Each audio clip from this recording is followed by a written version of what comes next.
Welcome to Sports and Stogies. Now, introducing your hosts, Cameron Winkowitz and Austin Hayes. Pull up a chair, pour up a drink, and light that cigar. It's time for a very special interview episode of Sports and Stogies. Cam. Welcome back, everybody. We are here with Troy Bowling, the founder, creator, owner, however you want to word that, of the Gem City Bourbon Society. Why don't you tell us a little bit about yourself and about the group? So without going too far into it, because you're going to open up a rabbit hole, man. Like I'm one of those people that gets on a soapbox, and I won't get off. I think we're talking. That's what we're here for. Yeah, this could be a two-parter. Yeah, I'm the founder. Well, I'm one of three founders of the Gem City Bourbon Society. Sorry about that. Let me get that on mute. But I'm one of the three founders of the Gem City Bourbon Society, and super popular, evidently. Oh gosh, man, hold on. Always on call. Yeah, sorry. Okay, let's start over again. So I'm one of the three founders of Gem City Bourbon Society, and we started back actually in 2019. Myself, Justin Scott Horn, and one other founder who's no longer part of the group. It's not because he did anything wrong. He just is going to move to Tennessee. Long story short, he just had other priorities. Yeah, life happens. Yeah, life happens. So in 2019, there was just a few of us on a little chat strain, and we all knew that we wanted. We enjoyed whiskey, we enjoyed cigars, but a lot of us didn't know what was going on with cigars. But my family's from southeastern Kentucky, so rural Appalachian Kentucky. Nobody references the city they're from. We all reference the county we're from. When I would go home, everybody'd be like, "Hey, if you see this or you see that," and this is before the big boom, right?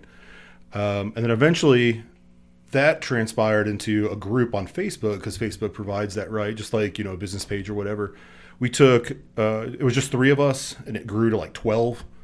And then at that time, we were super private. You had to know somebody in the group to get in. It wasn't the vetting process that we have now. And it was solely just to kind of network. Not necessarily a secondary group, if you're familiar with that, when it comes to bourbon in the bourbon world, buying bottles from the store and then reselling them to locals for 10 times the cost. It was just so we could just build a small community. And then over time, we decided at the end of 2019, ironically, right before the world ended, that we would kind of go more public. So we made the group public, but we at the same time had a vetting process to where you had to answer three questions when you join the group. Then once you get into the group, you were part of. Then as we grew, we've increased that quote unquote security measure where you have to participate. We do some cleaning up, but yeah. So we founded this group solely for the benefit of just being part of the community and doing something different, right? We didn't want to do, if you're familiar with other groups that are, we'll just say local. I mean, secondary market is huge, right? And that's what a lot of the groups are. Fireballs, selling bottles but we wanted to do something different, and we wanted to do something for our community at the same time, right? So what we decided to do was do a lot of fundraising on top of barrel picks that we do, events that we've hosted. We've hosted master distillers from Wilderness Trail, Ross and Squibb. We've hosted authors like Brian Hara. He's a lawyer out of Louisville representing Castle and Key, that's a whole nother story, when they were getting sued by Sazerac.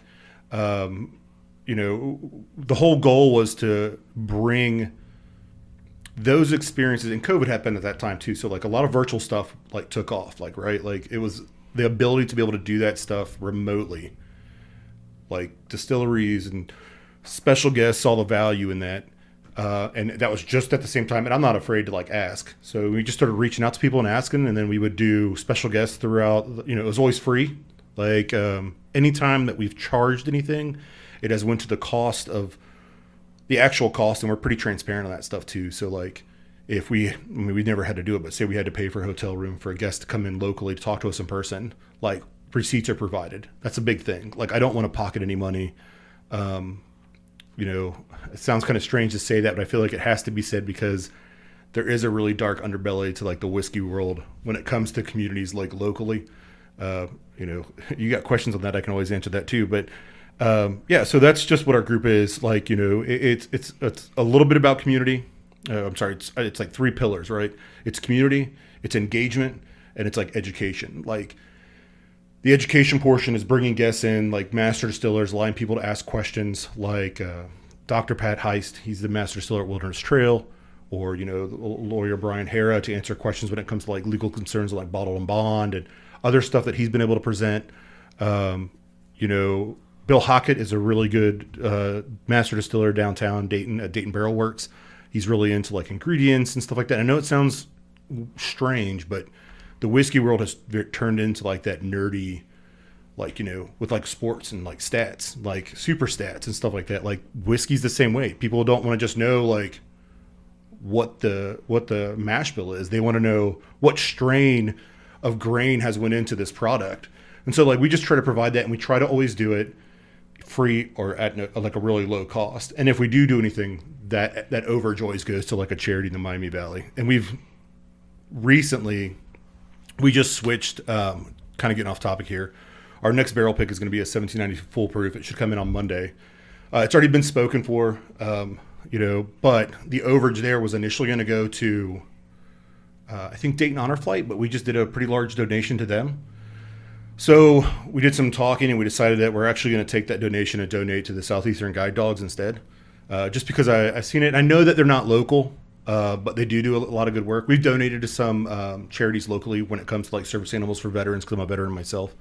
One of them is, I just completely forgot. But it's Janet Carpenter's daughter died in a car accident. Yeah, I know this is like 8 years ago, whatever. But she was really into pets and animals and so forth. And so she started like two charities. One is like a rescue, and one is providing rescue dogs as service animals for veterans locally.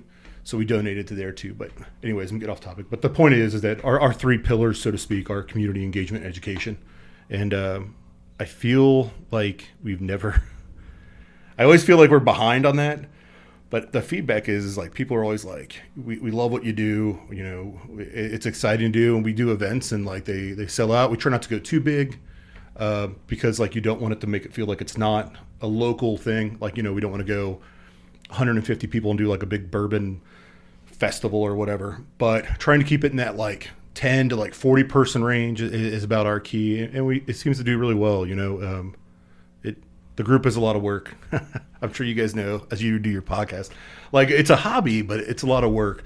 But Gem City is proud of the relationships that we've like built, the brand that we've built, because that's what it is as well. And then the relationships that we built with like some of the charities locally too. So hopefully that answers your question. I think what you need to do is like write this stuff. Like I need to write this down and have like a mission statement, because you're not the first person to ask. And I always practice it in my head, but then when it comes out, it's like, I hope this is right. I know I'm forgetting something, and I'm sure you're going to ask a question here shortly, and I'll be able to cover it. But that's what Gem City is, man. I mean, it's really about the relationships and the networking and stuff like that. I think that that overview of it's kind of perfect though, because you can feel the passion that you have for not only the whiskey but the community that you've built as far as the group goes. So, being a charity, like a charity donation kind of group, that kind of takes away from the passion of building the community that you've built. So I like that you led with the community part and just said, well, on top of this, we also do charity. There's been numerous, like, not just relationships, like friendships that I've made out of the whiskey community locally. Like I never thought in 2019 when we were like, hey guys, like let's not be private. Like let's create, in my mind at the time I was like, oh, I got a brilliant idea. Facebook group. And like at the time I thought I was like on top of something, but really quickly you realize there's other groups out there too. So at the beginning too, it was like about like, it wasn't necessarily like how can I purposely be different, but like in order to be successful, like, if the long-term goal is to donate a lot of money, and not just necessarily to one charity, but just kind of like overall to like multiple charities. It's like, how do we engage like our community differently than, the secondary groups or the other groups that have been around for a couple of years longer? Like, what do we do different? And I feel like we've been really successful at doing that. And specifically when it comes to cigars, like, creating that relationship between the two without like making, like I always talk to Brian Brian from B&G's, and I'm not trying to plug them. I'm just saying. Oh, we plug them all we the love time. being Oh, nice. Yeah. Okay. So no, I talk to Brian and Gonzo about this all the time. I'm like, and Brian does too. When we just did this cigar whiskey tasting or pairing, it's like, how do you do this without over, I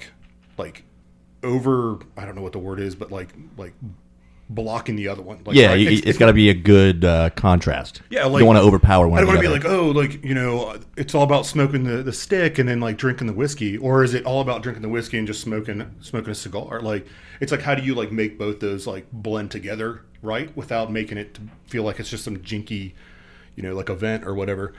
And that's kind of what we've recently got into with B&G's recently, is just trying to like make that more of like a, not, they don't contrast each other, but they actually work together as a team. I totally got off on a tangent there with that, but Well, it's okay.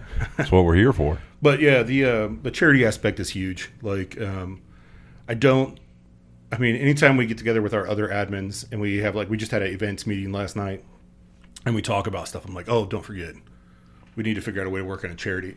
And it's almost like a sales guy going, how can we make extra money off of this? I'm like, but for us, it's like, how can we help somebody else? Whether it's like $150 or it's $2,000, we always try to find something to like contribute, because especially during COVID, you've got, because whiskey and cigars is not a cheap, we'll call it a hobby. We've picked the most expensive hobbies out there. Yeah, absolutely. Like, all we need to do is golf and like go to F1 races, and then we're going to be like, It's only a matter of time. Then we're upper echelon. Yeah. Really, yeah. I do drive a Subaru, which isn't very upper echelon. Whoa, big baller over here. Don't worry, I like Bernie Sanders. Amen, brother. No, but we know that when it comes down to it, like, there is extra funds that people have, and people are willing to give. It's just about how do you like trigger that response, So Yeah. Like, how do you ask for it without asking? So you can do like an in-person event and put a bucket out and say, hey, you pay $40 to get in, and then everybody gets, 3 pours, and you take $2 per person. It ends up being $80. Or like what we do, we ask our members when we do barrel picks to like contribute or to donate extra money to the charity that we've selected. And in the end, that ends up being, if you put $5 extra on a bottle, or if everybody donates $5 per bottle and there's 200 bottles that go out, that's $1,000 that goes to, Dayton Honor Flight, or, Dayton Food Bank, or clothes that were, there's this list that we've contributed to, like, is pretty large. And we track that on our Facebook page. I'm real adamant about making sure that people know, like I said, transparency, like where it goes and stuff. So, anyways, that's the group, man. It's, I've met a ton of friends. I wouldn't have met, I would have met you because I was losing at poker. But, I've met a lot of good friends. Mike Cage is like one. He's a cigar guy that I've met he's been on a veterans pick with us, because we do a veterans thing every year.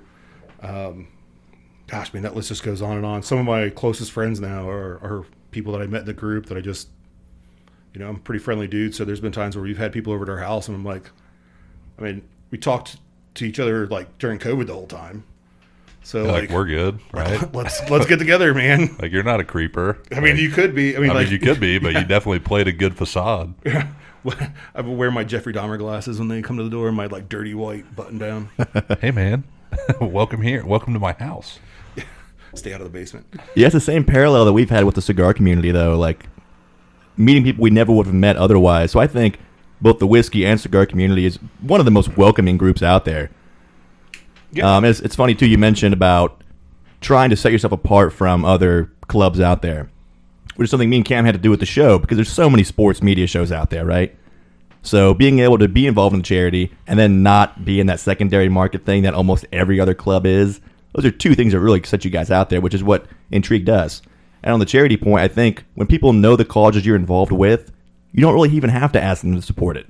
They just naturally want to help and contribute to that cause, which I think we've seen with our cigar club, and then, of course, with you guys as well. It's interesting, too, that, like, just recently I discovered that, so I'm real naive. I got to get out of here, dude. Springfield. So, like, I just recently So when I say I'm naive with cigars, I'm not a connoisseur, and I neither am with whiskey. I'm always like, I always want to learn something new. It's kind of embarrassing sometimes. Like when my wife and I go out to dinner, we go out with some friends, and they're like, "Oh, try this whiskey. Like, what do you think?" Like, like I'm just as new to this as you are. I mean, everybody has a backstory in how they got into cigars or they got into whiskey or whatever the case may be. But cigars, I just smoke what I like. But I did just discover recently that there is like a whole secondary thing for like cigars. Like I was talking to someone and they were like, "Oh yeah, man, people go to stores for like those like store only releases, special releases, show only releases, promos." And then like you'll see them pop up in like these secondary groups. I'm like, no way, man. I'm glad that I just smoke like, nubs, Eldorados, like stuff that's like pretty available for most of the time. So, but yeah, you're right. There is a lot between with all the good that comes out of like cigar and whiskey communities, especially when it comes to like Facebook groups or whatever. There still is like an ugly underbelly. Oh, of course. People are very protective of their brand. So like locally, like I ran into, I'm not going to get all negative, but I ran into times where like we stepped on toes inadvertently of like other groups that are like been around for a while or whatever, and like you end up hearing about it through the grapevine, or you kind of have to give a cold shoulder to sometimes like admins I know that are like running those secondary groups. Like I've done that before on purpose, and it sounds very childish, but I feel like the position that we are in, like if I don't, then it's like my acceptance of like the secondary, and I hate the secondary market. It has caused so many run-of-the-mill bourbons that used to be on the shelf all day long to disappear solely because of a name on a bottle. And that's the thing I hate about. I hate about the secondary market. It's just destroyed. And people will argue the opposite, saying, "Oh, part of it, it has opened up other." It has pushed distilleries to produce other products or buy brands and re-release them, or release, finished products or new products. We would not have as many choices as we do now if it wasn't for the demand, right? But there is no reason, for example, like why Buffalo Trace should not be on the shelf in Ohio. Like just for MSRP. Yeah, that's a big one too, like, because it blows my mind. I can drive to Lexington in an hour. 2 hours tops. Go to Kentucky and you'll find it at Kroger for like, a big handle, $25. And here you can even, they limit you to one. So, where did I just go? Oh, we were down Memorial Day down at the Red, doing some hiking, and we swung by Buffalo Trace like midday, because like now there's like a billion people in line. And I go in and they had like, my wife makes drinks with like the Sazerac rye. They had that there. They had Buffalo Trace, and I was like, and the minute I saw it at retail, I'm like, oh, I'll get it and we'll use it in a raffle down the road. Which is the same thing that like a lot of groups do, Oh, of course, yeah.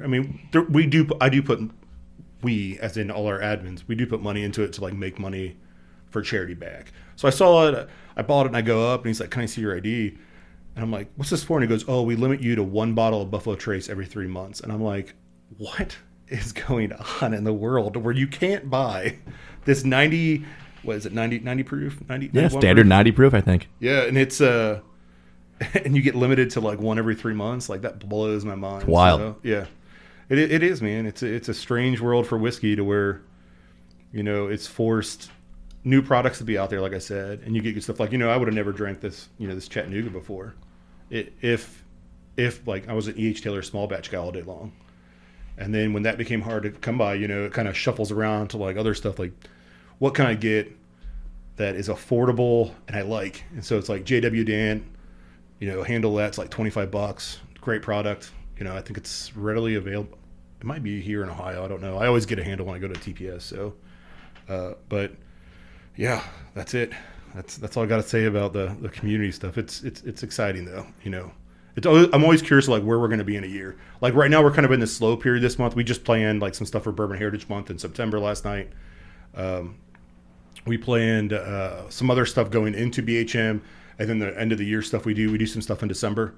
And I'm like looking through this year already. I'm like, where's the year gone? Like we haven't done anything. Like we went from one event, and then 4 months later we have a master distiller from Ross and Squibb coming on virtually next Thursday, who's actually local. I worked with his dad, but yeah, it's it's strange to think that GCBS has been around for, what is that, like 6 years now? 5 years? 4 years? 4 years? Well, 4 years? 5 years. 4 years publicly, probably. Yeah, and 2020 counts as like 3 years by itself. Oh, totally, man. You're at like 11 years now. I gained like 150 pounds. Like, yeah. Join the club. Yeah. So, but yeah, that's it. That's the story of GCBS and stuff. So I want to ask how you guys get your barrel picks. But first of all, you brought a couple treats for us here today.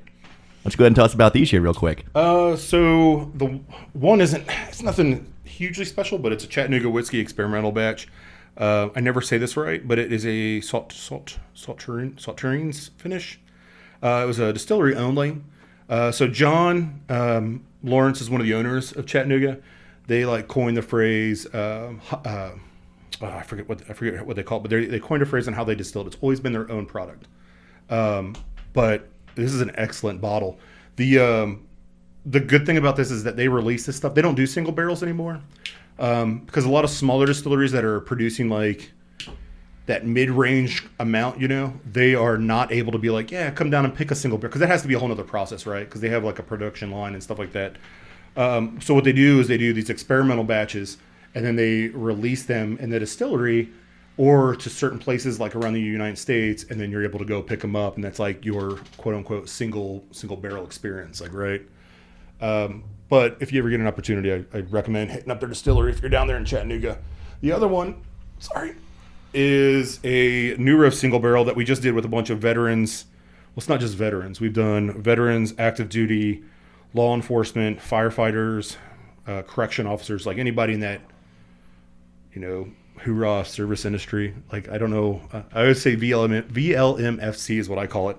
But, yeah, so we went down to New Riff, picked this barrel with a bunch of veterans. 30 days later, it gets in our hand. We get it out to the group.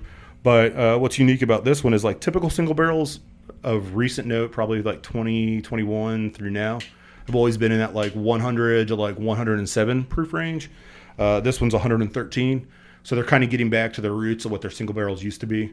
I think this is like excellent. A lot of people are kind of like bored with New Riff because it is everywhere. And I'll be honest with you, like if you're in Ohio, because we're so like where we're so close to the distillery being right there in Newport, but their product is so good that in some other states that don't have access to it, I mean, it is in like super high demand. Like one of our founders has moved to Florida, so every time he comes up, he buys this, or if we do a barrel pick, he always buys like a case because you can't get it down. It's like hard to get down in Florida. But yeah, so this one I think personally, out of the three that we've done, is my favorite. The first one was my first favorite, but that's years ago. I don't even know if I have anything left. But if I do, you can get it in Bourbon Heritage Month this September. We're going to do raffles. We'll raffle it off. Whatever we make, we'll go to charity. Just a little plug. Feel free. So, but yeah, that's the story with that single barrel. But I see you got two good bottles on the table, though. Yeah, nothing crazy fancy, but two of my favorites: Four Roses single barrel and Russell's 10-year.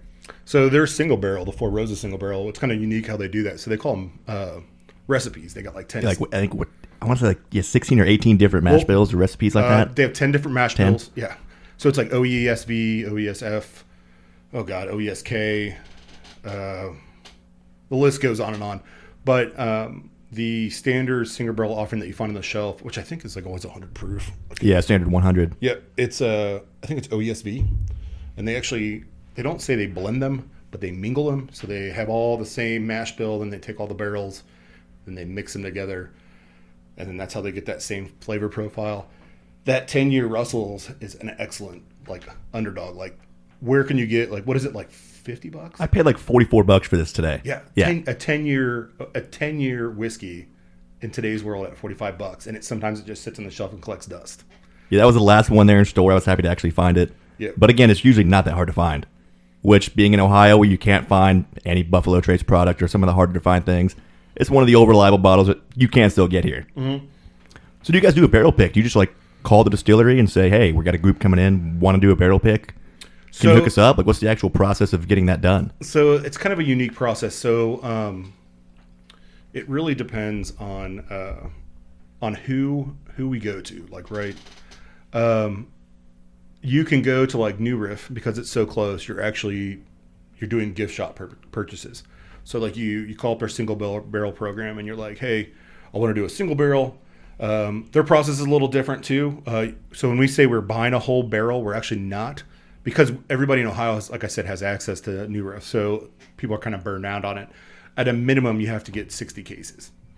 That's not true. 60 bottles. I mean, so at 60 bottles, you do a barrel pick, and the same people that do 60 bottles are the same people that they get the same experience as somebody that does like a whole barrel, which could be, say, like 140 to 230 bottles. But New Riff allows you to do a minimum of 60 bottles, and you'll take 8 people. Anyways, you just call them up. You say, hey, I want to do a barrel pick. They get you on the schedule. You come down, do the barrel pick. When it's ready, they'll call you. You go down to their shipping and receiving down in Covington. You scoop it up, and that's it. It's yours. Some places, though, because they don't have like a retail program, they don't have a consumer program. They have only a retail program. You have to go through like the state of Ohio. Well, you have to go through the state of Ohio all the time. Yeah. I'm just saying specifically some places they don't have it. So what we have to do is we fill out a single barrel form with the state. We file that with them. And we file that with the distillery. Then the distillery, we just go down and pick it. And then what ends up happening is that, you were asking me about, I got off on a random topic. Oh, keep going. So the bigger picture is like we go pick it where we're going to pick it at, say Knob Creek. And then once that's ready, they actually ship it to abatement up in Columbus, or I think there might be one down south, but for the sake of like argument, we'll say it goes to Columbus. Then the state takes possession, and then the state distros that still, because it's where we live in Ohio. It's, Bible Belt, like state controlled. We're all going to be alcoholics if they let us buy booze, right? So then it gets shipped to your distributor, which in the state, distributor is the wrong word, but like your local liquor store, which is I call it like distributor, like, whatever. And then you have a sponsor locally, because you have to have a bar that sponsors you. And in our case, we Century Bar, we have a good relationship with Joe and Kelly and all those guys. Like they've done great by sponsoring us. It's actually kind of cool. Like any picks when the picks come through the state, they actually put some of our picks on their bar, which I think is really, I'm super appreciative for it. I don't even know how, I don't even know how to like express any more thanks to Joe other than, I appreciate it. It's a great experience in itself. Century bars are pretty well renowned, not even just in the state, but like nationwide. Yeah. So yeah, I would say personally, I don't know any other bar in the state of, I know bars in the state of Ohio that are similar, but like they're pretty much repeating exactly what Century has already done or is doing, because that works and they know what they're doing is right. Like I've never had a bad experience in the like 5 or 6 years ago at Century Bar ever with a cocktail service or anything. But so that's how that works with the state. So how it comes to like getting a barrel pick, right? It's really kind of like a crapshoot, man. Like everybody always comes up and they're like, "Oh, when is your group going to do like a Russell's pick?" Well, you can't just call up Wild Turkey. Well, you can and be like, "Hey, I want to do a barrel pick," but we're not the only ones. Oh, of course. So they have to prioritize how many. And they don't just go, "Oh, we have 500 people interested this month or this year, so let's give out 500 single barrels." Like, think about how much that takes away from their product of good stuff that they're going to use in Masters or other products that they ship around the world. So they set aside a certain amount of barrels. Then they have to dictate where those go to. So we were just talking about Century, right? So do you think, this is kind of a rhetorical question, but do you think Wild Turkey is going to go to Gem City Bourbon Society and be like, "Hey man, we've got 10 barrels that you can pick from, pick 2 or pick 1. Or are they going to go to the Century Bar, which is also moving other products that their parent brand has, from, whether a vodka or whatever else, and offer them the same thing? They're going to go to a business first. And you take that and quantify that, just in the United States, like 50 states, right? Like there's not enough barrels to go around. So like you have to have a relationship with somebody to be able to get access to that, especially in the state of Ohio. I know that like other stores in other states like Kentucky's like I always say the wild west. So like Stadium or just Joe Schmo's liquor store, say they get like 4 wild turkey barrels, they see that opportunity and know that people from out of state are calling and going, hey man, can we get one of those picks? Well, then that's where like that same point system you see like on the retail side is starting to take effect on the consumer side is starting to take effect to like those groups. Like, okay, we'll give you a wild turkey pick, but you have to move 25 good times barrels for us to be able to get in, to even get the opportunity to do that. So what we do is we just kind of start with that relationship building on contacting a distributor or whatever we can do to kind of like get our foot in the door. And then it's just literally about becoming kind of relentless or just asking that question at the right time. So like Elijah Craig we did last year.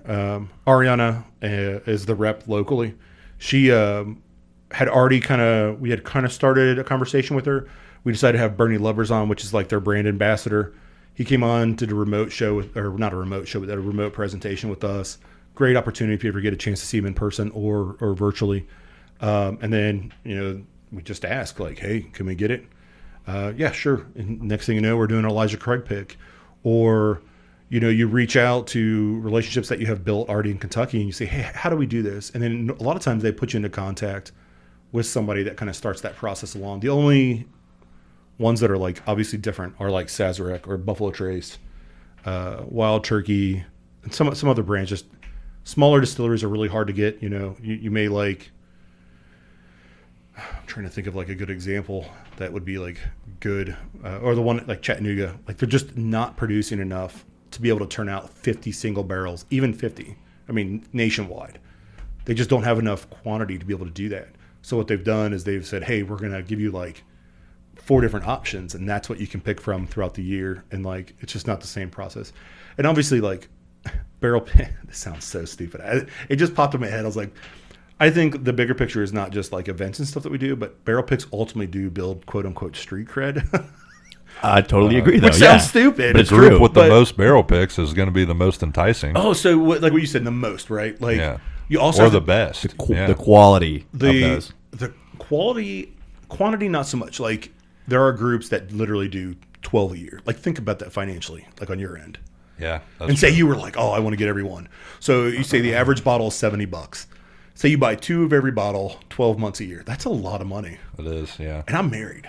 Like I would not be married very long. I'm getting married. Well, so, yeah. So like you probably want to get married then if you were buying, like cigars are already a lot, man. Like cigars are a lot, yeah. So, and I'm like a kid in a candy store when I go into a cigar shop. Oh, are we all like? I'm like, oh man, it's like that Christmas looks good. morning that looks every day. good. Then you're 6 sticks in hand, and you're like, oh shit, I hope they have a deal. Maybe I can get one free. I know, because I like that one. I'm the same way. I do the exact same thing. I'm like, when I go to B&G's and I walk in, I'm like, I know what I want to smoke for the night. I'm like, I'm just gonna get one. And then, like I said, I like nubs, so like I'll go over and be like, oh, the gut, okay. Next thing I got like 7 cigars in my hand. And if Gonzo's in the humidor, which he usually is, it's impossible not to buy every stick. He is just knows what are you gonna everything do, say no? about. He's like, oh, you should really try this. And you're like, well, I mean, I don't know if I like that. Then he's like, well, it does this, this, this, and it has this. And he's like, oh, and this one. And it's like, okay, I guess I got to grab that one. So I don't listen to him all the time. It's so hard to tune him out because he's such a fascinating guy. Oh, yeah, I agree. I do agree. They both are. Brian's got that demeanor like when I'm in there. I'm like, I'm not sure if you're trying to sell this to me or if it is really good. But I trust his opinion. So I'm like, okay, we'll try this. Okay. But then I always ask the same question I asked you. I'm like, is it a mild or is it like a full-bodied? Because I'm not, like, I can't take the mixture between a slight buzz from whiskey and then like that relaxed feeling you get from like a heavy cigar. And I know some people are like, eat. But for me, I get, like, there's some of my fathers I've smoked, like the Judge. Like, man, I tell you what, like, if there's ever a night where I've had a rough night, like, it'll be just a little nip of, like, whiskey, and I'll smoke the Judge. I just like it. And I'm ready to go to bed, man. Like, gassed. And yeah. I think it's a lot of that comes from the tobacco. So, but I forget how we went down that rabbit hole. Hey, we tend to do that on the show. That's all right. It's all right. No. Oh, yeah. So that's how we do barrel picks. But you were talking about quantity. So, like, or I mean, that's what kind of where we're getting at. So like we made a decision along. So when the group first formed in 2019, like as we opened it up, people were like, "When are you going to do your first barrel pick? Like when are you going to do?" Because it is, like I said, it's like quote unquote street cred, right? I was like, we're not ready. We didn't have a group size to support that, and if we did, it would only be new riff. So our very first barrel pick was a new riff pick, and it was like 80 bottles or 84 bottles, and then it was really good. So the second one we did was Traverse City, which was a ladies pick, which is out of Traverse City, Michigan, and they do get their stuff sourced from MGP, but it was like early sourcing, so like the MGP barrels they were getting were like fabulous.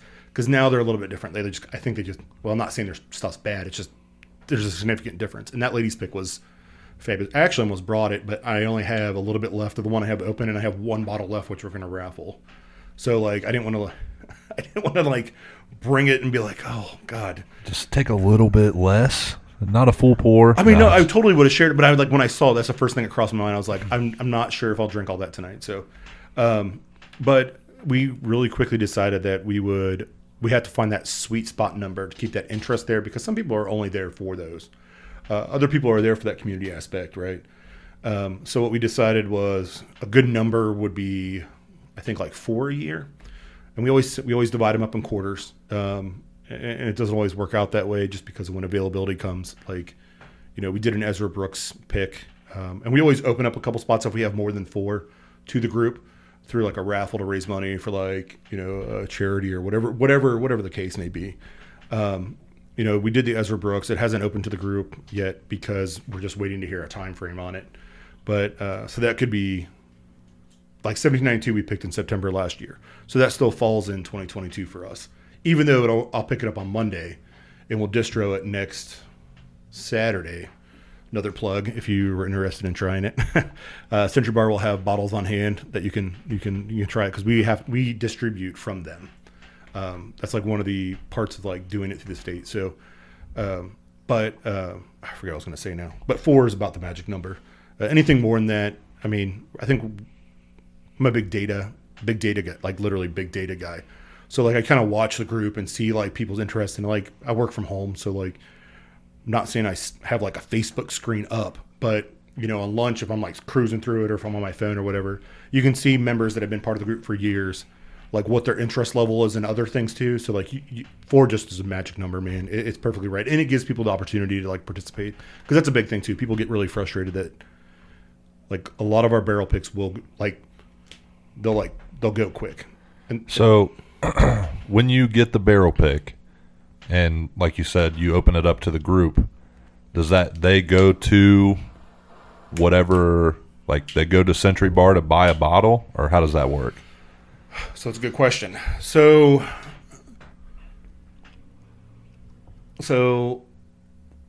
what happens is like when you file a single barrel form with the state, there is a backside where you list everybody that's able to pick up, right? So what ends up happening is like if you have 112 people, you can list 112 people. They can go to the liquor store and pick up like their single bottle. But in turn, what we do, so it's not even like one person buys it. Like everybody's buying their own bottle. And then we all pay for it together. And then what ends up happening is like we pick them all up at one time, and they get transported to Century. And then we distribute from there. So I mean, that's just as simple as it keeps it very streamlined. Like you'll see, like we some people hate on stickers, right? Like I know guys that are like, oh, we've been in the whiskey world for 1,000 years, man. Stickers are stupid. I think stickers make things very unique as long as they're tasteful. Sometimes they're like way too big, but ours are fairly small. Like and it always somehow pays some kind of tribute to like the charity we're in, or like what that bottle means. For example, the 1792, the barrel date is one of the guy's birthdays, so we're going to call it a birthday bourbon. And he's old. James is old. James Smith is really old. So we have a picture of him, like we're going to put just on the side of him as a kid turning like 5 years old. But yeah, so that's what it does. And what that does is it allows kind of us to say, because what ends up happening is like you can't open the bottles there. So if you come in and say you didn't get access to it, or if you did, people are coming in to pick up their bottles. At the same time, giving, traffic in the bar, They're making money off of it too. You know what I mean? It helps. Oh yeah, definitely. I mean, we've all heard of Century, but it still is a small business, and it helps that small make a little bit more money, and that's important too. So, yeah, that's it. It's super easy to do, and it's a good time to like see people you don't see. Like we have kind of, sorry, I didn't mean to. I saw you ready to talk. I was ready to cut you off, but we do this thing where like. I mean, I'm sure you heard the word mule. Like everybody knows what that is, right? Like if you buy something and somebody goes down, picks it up, and brings it back for you. Yeah. So when we distribute through Century, we have started a process to where like you have to come pick up your own bottle. So that way, one person isn't coming in, picking up 10 people's, bottles and going home with it.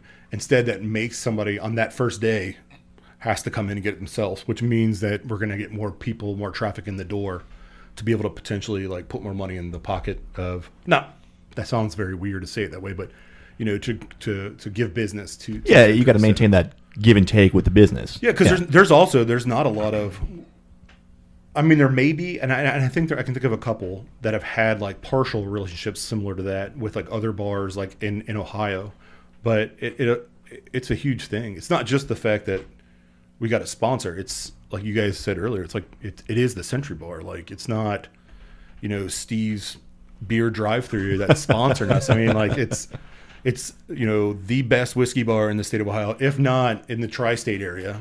It's always a top 10 on the bourbon review, right? So I was gonna say it's in a lot of people's like top 10 nationwide, if not top 5. And if you think about it, they have totally not trying to sell them, but it's really unique what they've done. Being in a control state and the amount of product that they have, and then how they present that product and how they move it. Yeah, some pours are a little bit more expensive, but they also want to create that that experience too. It's not just about like, oh, we got Pappy Van Winkle for $100 and $200 a pour. It's also like, keeping that on the shelf because we are in the state, right?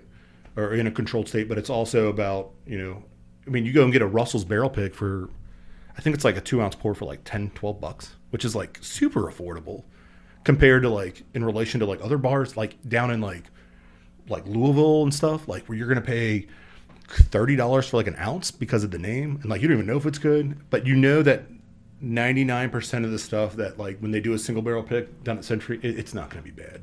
Like so. So as far as like a group member, when you say the bottles are spoken for, so is that you announce that you guys got this barrel pick, it's coming here, or it's going to be released then they reach out with to pay, or? Yeah, so it's about mowing my lawn when it gets too long, or sports tickets if you want to give them to me. I can figure out some free bottles for you. No, so what we do is a lot of groups will use like a Google form or something like that, hey, it opens up on this day. So what we've got in the habit of doing, and we're always trying to make things better. Let me phrase that. Actually, we're about ready to change this process just a little bit because not everybody's free on a Saturday. So what we do is we use Eventbrite. Have you heard of that before? Like a lot of small businesses use Eventbrite. Yeah. So yeah. we use Eventbrite. It allows me to collect emails. So that way, as the process moves along, I can say, hey,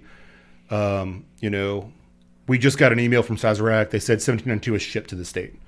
Okay, it's not in their system anymore, so it means it's transferred to the state. So now we're expecting it shortly. Like, you know what I mean? I can email rather than, you throw a post up on Facebook, and if somebody's not following that group, they're not always going to get that information. But we use Eventbrite, and it allows me to release it on a certain time. You can send out promotional emails that allow people to like. I can go back. I mean, so this is weird because like Eventbrite just added this like disclaimer to saying like you're only going to contact people concerning this event.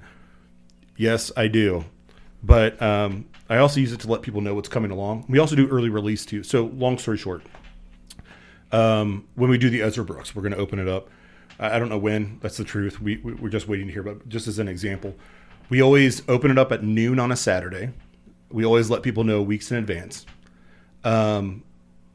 Prior to that, people that have participated in the previous barrel pick, we've taken a allotted amount of bottles. So say in Ezra Brooks, we are assuming 170 bottles. We'll take like the people that picked will be able to buy up to a case. I think that's just fair. A lot of the admins, which are next, will buy like two to three. I always try to buy a case because I end up, we end up raffling them off, or we always open a bottle on the day when people come to pick up to kind of share it. And it just allows me, we can use it for good stuff down the road. So the barrel pick team get access first. Nobody else sees that. Then the admins do. We do have a significant amount of admins for such a group, about 800. You have like 11. But if you have questions about that, I can explain what we do with that too, because that's kind of cool. And then there will be an email that goes out for like early release for those special bottles. And then they have access for like 24 hours to order whatever the minimum or up to the maximum, right? And then as we get into the actual release on a Saturday, it literally just opens at noon. You log in, you register for a ticket. Each ticket is a bottle, and that's just your commitment to purchase. And then once that goes through, I am old school. I print off an Excel sheet, and then I track who's paid, who hasn't. We do ask that people pay within 7 days, but sometimes we're still trying to tweak that out too, because I'm super nervous that like we're going to do a barrel pick and then like everybody hops on and then like it shows up way earlier than what it's supposed to be. And then my wife would get totally ticked if I went down. I mean, I still write checks. If I went down and wrote a check for like, $9,000, like before I collected everything, and then say 100 people backed out, and then I've got 100 bottles of like Ezra sitting in the garage. But yeah, so that's what ends up happening. But we're going to change that a little bit because sometimes people work on Saturdays, kids events, stuff like that. So what we're going to do is we're going to take those bottles that open up, because we do limit it and we do check. I mean, like when I say we, all the admins, we look at the list of people that are participating. So what we'll end up doing is like, we'll release it on a Saturday like we always do. And then probably like on a Wednesday, like evening, for like 40 extra bottles, just so people have access to it, right? Like, because I hate when I hear somebody has gotten, like say the max was 3 and they got 3, and then the other person was not able to like get a bottle at all, because it comes back to the community again, right? Like I want to like that engagement. I want people to be able to experience it. So what you like and what you don't like. So we're going to try to spread that out a little bit, but that's just how it works. Like you'll literally see it post up in the group. It'll be like featured at the top, and it'll have all the links that you need. It'll have like a transparency statement is what I call it, on the informational link, which is just a Google Doc that you can't edit, but you can read what the bottle costs, what the tax is, what we're asking, what the donation is that we're asking for the charity, and then a total. So that way you can see where those funds go to, and know like to the cent, like where this goes to. It'll talk about the general information for the pick, when we're going to do it, when we think it'll be available. And then it'll talk a little bit about the charity. And there's a little disclaimer at the bottom that just says, anything that's different or whatever, we'll make sure we report to the group. And that's it. And the other one just is just how to pay. I mean, it's just really simple, because at the beginning of Eventbrite, for some older folk, was a little intimidating. But it allows us to not, Google Docs or whatever it is, like forms, you can't like limit it to a certain amount of people. And that's like very old school. It's just very good, easy way to automate the process and stuff like that. So that's when I say they're spoken for, when we open it up, it went like that. So. Oh yeah, I believe that. It's funny you say old school and then say Excel sheet. It's because I can track the data, man. I like using the little formulas to be like, for a column. I mean, if you're familiar with like, like SQL or whatever. Like I'm a programmer, so I'm like, yeah. I know how to do this, man. Yeah, like, you can do some funky stuff with Excel. Yeah, but it's it's a process, and it takes a lot of time, but it's cool. And what's weird about our barrel picks, and this is kind of getting off on a tangent, is like I always want to know the truth. Like I don't want to do a barrel pick for the group. It's not just me, but I'm saying when we do a barrel pick, I don't want that barrel pick to be done and then people be like, this tastes like crap or whatever. Like, and then you ask them and they're like, oh, that was so good. And then they're like lying to you. Like, I want to know, because like not everybody's palate's the same, right? Same thing for like cigars. Like, yeah, that's kind of the tricky part with the differential in palates. Yep. So you kind of have to go with like what most people would like, I guess. So we do and don't do that. So when we do the veterans pick, the truth is like I've always wanted to do like an off profile, like new riff pick, because when you go down to do the barrel picks, sometimes there's like ones that are very scotchy, and I think that's cool. But some people are like, they want that standard, and other people like want that like better than normal, like profile. So like the way that we kind of figure that out is, like either myself, Kyle's another admin, or Justin, he lives in Florida. When he can, he'll do it. We try to keep like two of us that have like picked together before on the same pick. And then when other people come along, you kind of learn to kind of like hear what people say. But on the same note, like sometimes I'm like, oh, let's hear the truth. Like, what do you think? And people will give you like what their feedback and stuff is. But on the same note, they're kind of like waiting for you to like guide them. And by no means do I ever want to do that. But it's about like, if we do like, for example, we did Middle West out of Columbus like last summer, right? And I would say that is probably, we did 2 bottles. We did 2 Middle West Pumpernickel Rye. One, we called them Step Brothers because one picture was Will Ferrell and the other one was John C. on the other. When they're leaning on like in their suits. I almost brought it because I thought it'd be like great. But so we call them Step Brothers. And that is probably my least favorite. And when you ask people about it, they're like, oh, it's good. It's got this great profile. And I'm like, I feel like you're lying to me, man. Like, I wish people would be more honest about like what they thought about. And we've done like anonymous polls and stuff to kind of like figure out what people's favorite and least favorite is. And I think we've been pretty accurate and pretty happy with most of the picks that went to the group. I do personally want to know the truth from people when they're drinking it. I don't want to hear like, BS answer or anything like that. I just want to hear what people think because that helps down the road too. Like, if somebody doesn't like an Old Forester, like, is that possible? I don't know, man. Some people, sometimes those are a little rough. There's one locally. I'm not going to name any names. That was the first one that I ever got after 2020. That everybody was like kind of in a rush for a local bar. And when I got it, I was like excited. I got home, I cracked it, and I'm like, holy crap, this is not good. It still sits there, or I'll get it out when people come over that don't really. And I'm like, oh, you can try it. Like that's notorious. Like too, if you ever got bad whiskey, just bust it out at a party, man. Give it to your friends. Oh, yeah. Somebody's bound to take shots of it, man. So, but profile is always important too. You know what I mean? Like, I don't want to drink bad whiskey. So I don't see like personally like anything that you guys have on the table here to include the 2 bottles here. This is perfect. Like I used to kill 4 bottles of 4 Roses all the time. My great uncle, who's like 90 something. I mean, he grew up in Cotton Patch, Kentucky. The whole story is no water. My grandmother, she's long passed, but he always, every time I drink 4 Roses with him, like a single barrel from them, he's always like, oh, that was rot gut back in the day. And I'm like, yeah, this is 2023, man. Like flagship products aren't rot gut anymore. It doesn't matter what distillery you go. Well, I mean, large distilleries. So, but anyway. Now, of course, being the founder, you're super involved, super busy guy. What roles do your other admins have, and how much does that help some weight be taken off your shoulders? That's a good question. Hopefully my wife listens to this. So we were in like COVID. So COVID 2020, a lot of time was spent in the garage. We put up 2 TVs. There's no there was like cornhole and bowling for sure. Yeah. There was some generic like replays. Baseball did get kicked off. So that was like, okay. And that was when Bally's was like on most networks, which is not like, I'm not able to watch Brett's games Nothing. anymore. No. So, we would sit in the garage drinking. This is right when we were starting to take off. Eventually my wife was like, dude, you're putting too much time into this. Cause I was organizing like tours locally, guests, our first barrel pick, and we were much smaller, like 130 people. Right. She was like, you need to get help. So I eventually brought on like 2 other admins. And we weren't to where we're at now. And then at the end of 2021 is when I was like, okay, so like I kind of thought of like a business. I was like, how do we deal with promoting the group, which I call social media? I mean, that makes me feel really old, but like, you know what I mean? Like I just call that group social media, and then events and meetings, and then like our admins, which are me and the other quote unquote current founders. And then I have like one admin in charge of members, but we've split those roles around.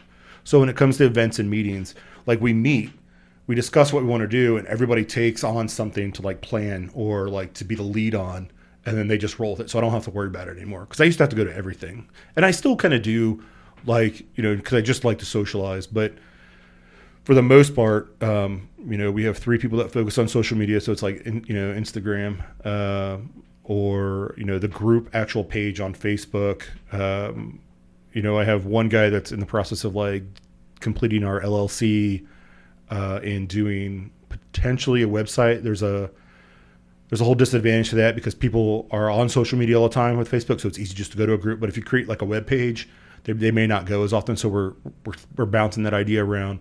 Then I got one guy that solely takes care of members because on average we're taking 25 members new a week. Then they have like 5 or 6 days to comment on our new members post, and if they don't, they get removed from the group. They can always come back. And then there's like a welcome post. I know it sounds strange, but it helps keep people involved. Oh, of course, yeah. Then we have a couple people that are just solely there for like engagement, because Facebook is about analytics. So it's about liking posts, engaging members, which I think I do a pretty good job of myself too. But yeah, so we split that around. So we have like 11 admins for like 800 people, which if you go to like other groups that have 1,000, there's like 3 guys. There's some groups that have 1 dude that's in charge. So, but it takes a lot off of me now to where like I literally just have an idea, I put it in our admin chat, and then they just roll with it.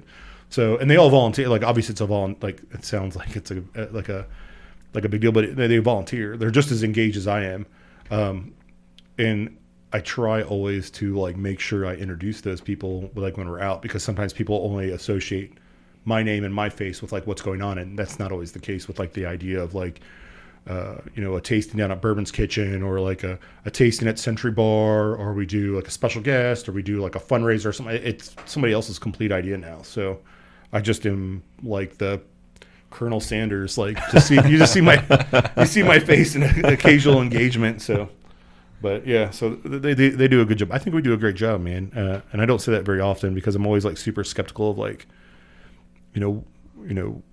what we're doing. You always question it in the back of your head, and I think that's what keeps you like striving to do more, which I'm sure is like what you guys. Oh yeah, you got to keep that same ambition going, keep trying to improve and get better, and grow that outreach. Yeah, like people, I'm sure people are like, oh, this, it's great. I mean, I like when I see it, when it pops up and I see it drop, I listen to it while I'm working. So I think that. I think you got a sexy voice, by the way. Dude, thanks. It's all the mic, dude. All the equipment. Every time I listen, I'm like, yeah, that's you could talk to me about whatever you don't have to do sports, man. like I'll just be like, I'm gonna take 45 minutes and I'm gonna listen to you.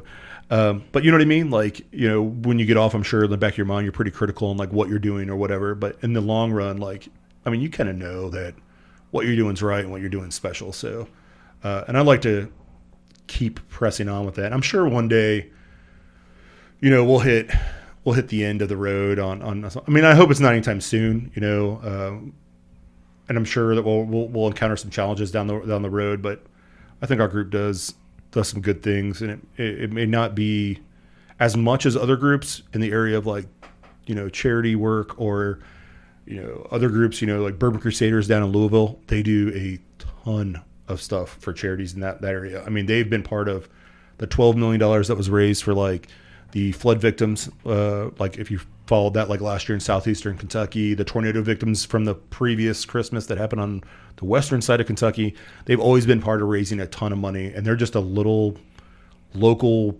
Facebook group too that did the same thing. So I'm hoping that eventually we get to that point too, where, we can raise, $20,000 a year for a variety of charities, and not just, $5,000 a year. So, yeah. I think the main thing at the end of the day, as long as we keep all enjoying what we do, and that hobby doesn't become a job per se, that's the main goal, right?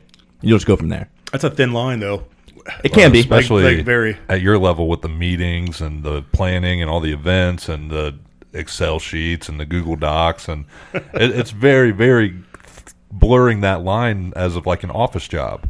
Yeah, I mean, but at the end of the day, we have this community, we have whiskey, we have these great picks, we have great people, and it all goes to great causes. Yep. What makes it worth it? Like, so I had somebody ask me this once, and I feel like this is the best way to like kind of not close that conversation, but like to kind of like relate to it is somebody at one point asked me, they were like, dude, like you do so much, like, is it worth it?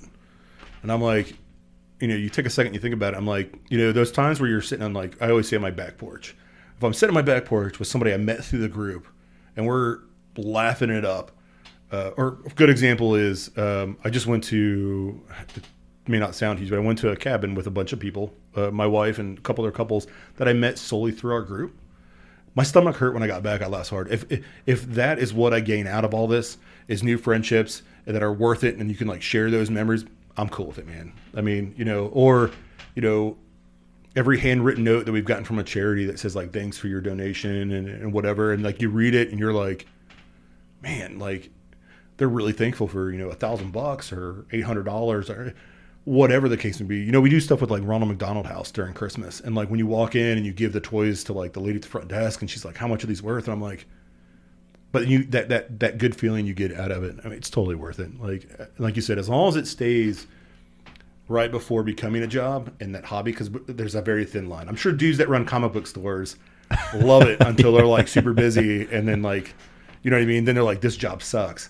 But yeah, it's as long as I'm having fun and I'm meeting new people and it's worth my time, then I like it. It's a good job, good time. So, anyways, I think with that, we take a quick break here. Come back with some cigar notes, some whiskey notes, and continue on this conversation with Mr. Troy Bowling. SnS back after this. Alrighty, welcome back from break, everybody. We're going to go over these wonderful bottles that Troy brought in. The Chattanooga, you said, is that just something you bought, or was that a pick? So that is a distillery only release, which means that New Riff does the same thing. Like you get on a New Riff, they have like a wall of single barrels that they do, which means that it is one barrel, but it's just only you can get it there. So Chattanooga's is the same way. That experimental one is a distillery only release, and I got that when Bourbon Karma is what I always call it. So we did a Ezra Brooks pick. I did it at my house because it was a kit. And normally what we do is everybody brings a couple bottles.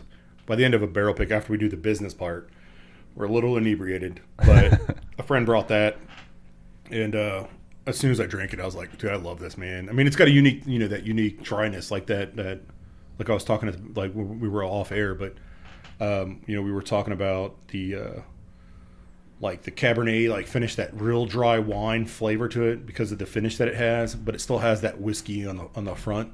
Like that, the like honey, the caramel. I'm not really always good about pulling notes out unless I'm like really thinking about it, but it's just a good pour, man. And it's in that lower proof. Well, depends on who you are, like in that lower proof range. So, but yeah, it's excellent. They might still have some left, but I know that they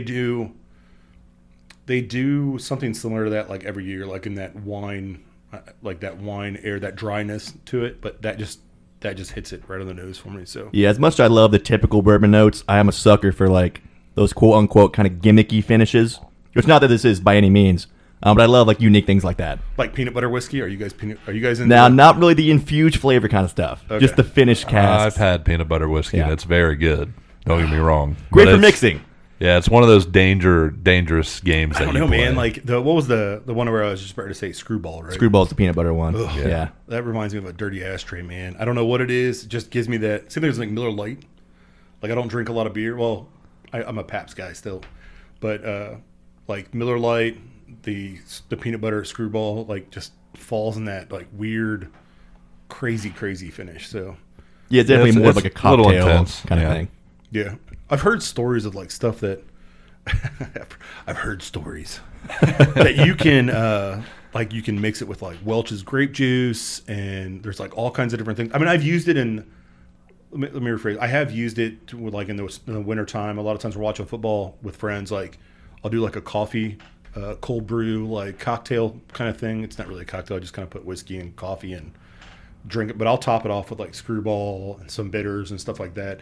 And it does create that like cold like frappe. It sounds weird saying frappe, but like that sounds delicious. I mean, it is. It's excellent. The secret is, you're gonna laugh, but go to like McDonald's, get like a large iced like caramel coffee, and then get back, drink a sip of it, and just mix whatever you want to in it that you think would taste good in like a coffee with whiskey, and you'll be good to go for a whole Sunday watching football. I know it's big in desserts too. Like people make fudge with it.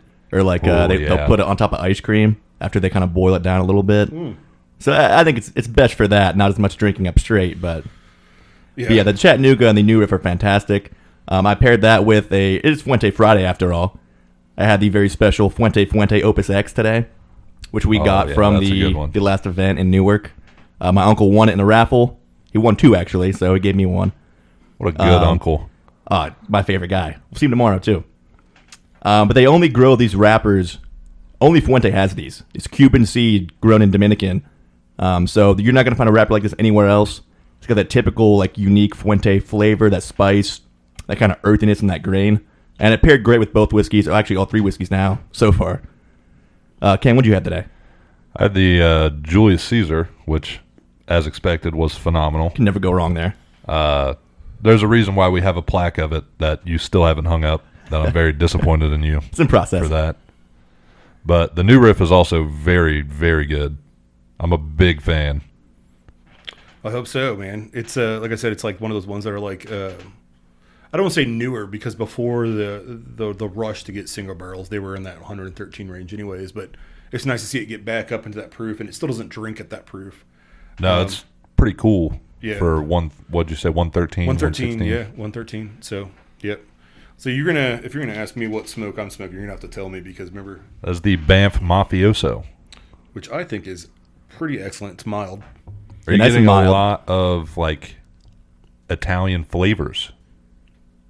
Like define Italian flavors. Like Shane last week had it, and he said he got like garlic bread and red pepper, almost like I get red pepper. yeah. So- we were big on the red pepper too. It's also like it's got a good. This is very going to go to the whiskey background. It's got a good. The smoke's got a good like heavy mouthfeel. Mouthfeel. Oh, yeah. yeah. And it doesn't. It's not overwhelming like some cigars that have that like real heavy, like drawl. Not heavy drawl because I know that means something different. But like the smoke is just way heavy. It feels that way, but when you exhale, like It doesn't linger. Nope. Doesn't stick to your mouth. Nope. Yeah. Nope. Yeah. So. And then I still get the flavor in my beard and mustache and stuff too. Yeah, the You get the aftertaste. same Save thing. some for later. Yeah. I love getting a shower after a cigar, man. You get it in the shower too with all that steam. So. Yeah. Now, I want to ask about your other events besides just barrel picks. You touched on that some a little bit earlier. What kind of other things you guys do with your group? So, like I might have mentioned this. Like, so we have next Thursday we have Ian Sturzman, which is local out of Oakwood, Ohio. When I say local, I always reference that as like within like Montgomery County and like the counties that surround it. So he's from Oakwood. He grew up here, and now he's the master distiller Ross and Squibb, which is the branded distillery for MGP. And if you're familiar with MGP, they sourced a lot of product. They were just purchased Everything. Yeah. They just were bought by a larger company. I forget who, but we'll have him virtual next Thursday. He's got his hand in like the Rossville Union Rye, the Remus stuff, and there's one other brand that they have, but I forget what it is. And then we'll do. I'm just going over our meeting notes from like last night. So then in September, which is Bourbon Heritage Month, we will do some raffles throughout the month. That'll be 100% of the proceeds will go to charities.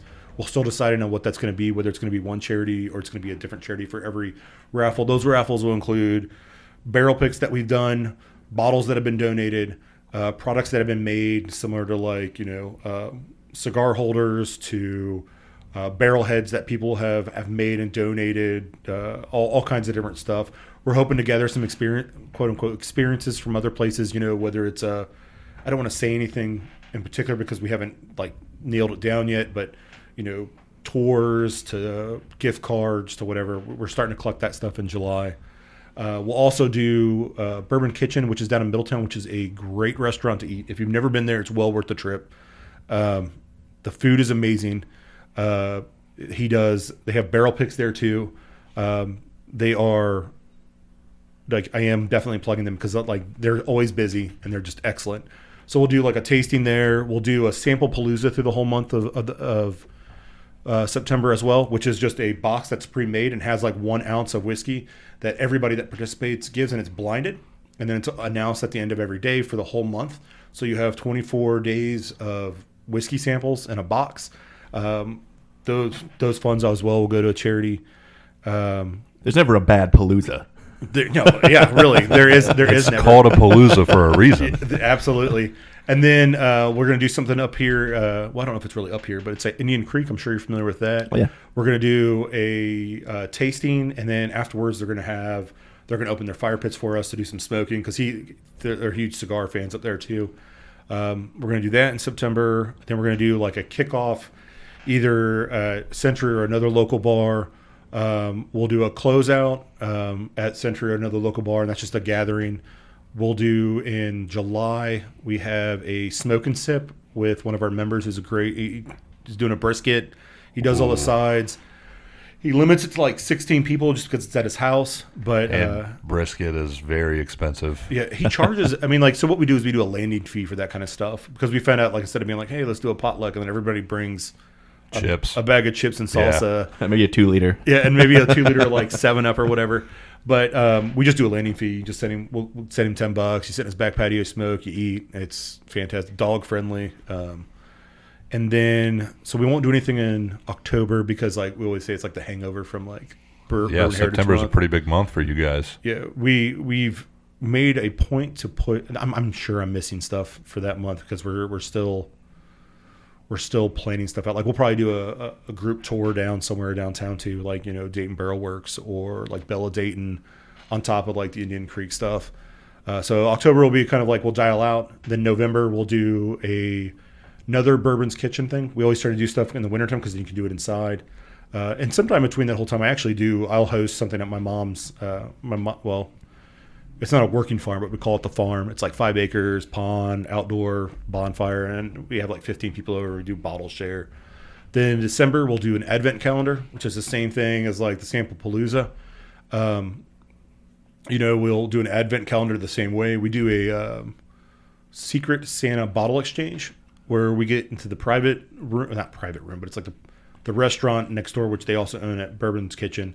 And we take as many people want to participate. You get a bottle, and it's just like what you would picture not Secret Santa, what's the other one? White Elephant. Oh, yeah. To where you can snatch it. We'll all order food. We sit around and drink. And it's a blast, man. And then end of the year, we right in the last 2 weeks, start planning out the next year. So we were just talking about, the big thing for Bourbon Heritage Month is, I know it sounds really interesting, like, we're going to do these raffles, but we're going to do an admin box, which is similar to we get these boxes made by Randy, who's I think is the same one. Randy Randy's Sherlin. Awesome. Randy Sherlin, the little guy. The thigh hugger champion. So long story short with those, I have a pair of thigh huggers. I'm 340 pounds. And I wear them in the pool every time I get in the pool. And my wife hates it because they're the biggest size they can get, right? So, like, they sit pretty high. But I make sure, I'm like, screw it, dude. I'll rock them. I rock them everywhere I go. And my kids are like, Dad, that's so embarrassing. I'm like, dude, come on, man. What other dad is rocking these, like, super short shorts? I'm ex-military, so I used to wear shorts like that anyways. So Randy makes these, like, little boxes for us that have our logo on them. What we're doing is we're going to put together 4 of these between all the admins, and each admin is going to pick out their favorite from their collection. Not collection. I hate using that word. Their bar. So it's not going to be. Well, I mean, it could be. By no means am I mean anything, but what we have here is good. But it's not going to just be like stuff you find on the shelf. You go on top of the line kind of stuff. Yeah. Like I'm going to do. I have some older Jack Daniel's bottles from like the 80s and 90s. So I'm going to do a couple samples from each one of those. A couple BTAC pours. Some other pours that it's stuff that I truly enjoy, and each admin will put those in there, and we're going to raffle those boxes off, but each box will be different, which is kind of a unique experience. That's something I don't think it's probably similar to like a cigar sampler pack that sometimes people have like raffled off for whatever, but yeah, so that's what we got planned. It's kind of weird because as I'm talking about it, I'm like, holy crap, man, there's a lot of stuff going on, but we get it done, man. It's at the end of, where you get around the holidays, we kind of dial back a little bit because, people got holiday stuff going on. And then we try not to do anything in January of every year, just like we don't do anything in like August, just because August is hot. Feels like August in here right now. August in Arizona, maybe. August in Arizona, yeah. But we try not to do anything in January because, the holiday hangover. And if somebody wants to get together and go, do whatever. I wish people would take that opportunity to be part of that group and do that more often and be like, hey, I'm going to Stogie's, or I'm going to B&G's, or I'm going to Beckles, or I'm going to, Century Bar or Opa or whatever. Like, does anybody else want to go? Because that's how you meet new people. Not saying we don't, but, I wish people do that more. And then February we'll start rolling again and just see what happens for next year. So, yeah. So Now I want to rewind to your personal whiskey journey. Do you recall the first bottle that you really kind of fell in love with back in the day? At what age? Legal drinking age, of course. So The first real whiskey that you were like, okay, this is more than just doing shots and sipping on Jack or whatever. Yeah. So I'm sorry. That's a good question, man. I always thought where I always start is outside of like taking shot. Being ex-military, like there's some stories I remember and some I don't. But a lot of it was like fifths of like Jose Cuervo in my back pocket, and you'd sneak into the bar or whatever. But when I first started getting into whiskey, which would probably be in that like prior to my first deployment, it was Maker's Mark. I mean, lower proof everywhere you could find it. The red wax on the top. Briefly got into at that time like 101, but I mean now we look back at Austin Nichols 101, and a lot of people it's in demand, but at the time it just didn't click with me, and I just stayed with like Makers. It was like the bottle was cool, and the wax, and it was always inexpensive. And then when I got out of the military, I think I was drinking like Makers, and eventually, it sounds really stupid, but I went to like Buffalo Trace, and then I just kind of got back into turkey products, and then it went to that 101, and then it went to like the rare breed. I mean, stuff that's like super hard. I mean, not saying that it's hard to get now, but like the older stuff. And now it's my quote unquote daily drinkers like JW Dant. I love 101. I still drink Old Grandad Bottle and Bond. And Makers is still on the menu, except for I rarely, like if I get it out, it's when we're having we have a Christmas. I mean, our like friends and stuff. We have a Christmas party. We always have a theme and stuff. I'll get it out for people that want to walk around and drink it. But the proof is so low and it is very thin now. I mean, like now when you get used to stuff, like of course, thin. Tough to go back. Yeah, I mean it's fine. Like we go to a restaurant. I love going to restaurants that are like, oh, we got a great whiskey selection. And you're like, what do you got? And they bring out the thing, and there's like 5. Yeah. I always go to like Makers is always perfect with like a to me, like if that's the pretty only much option. most things. Yeah, like steak, fish, like nothing ever goes. But tacos, I can't do whiskey and tacos. Yeah. I go tequila on tacos all day, right? Yeah, you got to go Margs. Definitely margaritas. Yeah. I know for me it was like Knob Creek was the first time, which is it's still good now, but I was like, man, okay, whiskey actually has like some depth to it. I'm starting to pick out some notes and realize it's more than just something to do shots of and get drunk. Mm-hmm. Mine would be Woodford.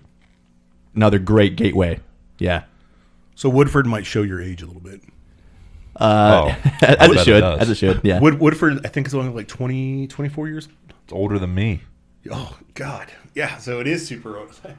So like I think they do sit on one of like the older distilleries like in the state though.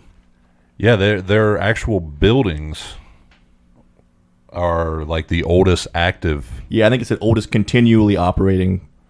Yeah. In the States. I think so. Yeah. What's cool about that? So like if you ever go down there and if you're into horse racing, you're within like 10 miles of like 2 Triple Crown winners, and then they're still like paraded around. I think it used to be 3, but I think 1 just passed. But yeah, you can pay $75 to go see him if you want. Yeah, we went. That was the first distillery I've ever toured too. But yeah, it's in a horse farm. Yep. So my wife, out of all the distilleries that we've been to, so we don't go to as many now in the past 3 or 4 years just because of the boom. I mean, it's like... It's tough. You got to schedule way ahead of time. You used to be able to just show up and be like, hey, can we get in? My wife, out of all the ones we've been to, she loves Woodford. And I agree, too, the way that they do it at the end with the chocolate, if they still do that. They did, yeah. I think chocolate's perfect. Chocolate and certain nuts are always really good to kind of do with like whiskey. But yours was Woodford? Oh, yeah. That's not a bad start. My stepdad's is Jack Daniels, and he always talks about it. You go into his like little roadhouse that he's built out in his like pole barn, and it's like Jack Daniels signs everywhere, and he doesn't drink at all anymore. He's like, oh, when I was your age. I mean, he thinks it's amazing that when I get together with friends to drink whiskey, he's like, I can't believe somebody didn't get stabbed. I'm like, this is not Breathitt County, Kentucky, man. Like, yeah, coming from a background of Jack Daniels, that kind of checks out though too. Yeah, so he's just always surprised that somebody didn't die, or there wasn't a fight or a gun pulled. I'm like, Like, I mean, that sounds cool, but You should just tell them, like, yeah, I know what you're talking about now. It got So- real wild last Saturday. well, so he talks like that, but then like we had a get together, our first get together out there years ago. We had like 40 people, and we put a table in the middle, and everybody set chairs up. Somebody left their cigar lighter, it fell out of their chair. So he's mowing on his like zero turn, and he like rolls over and it shoots across the yard.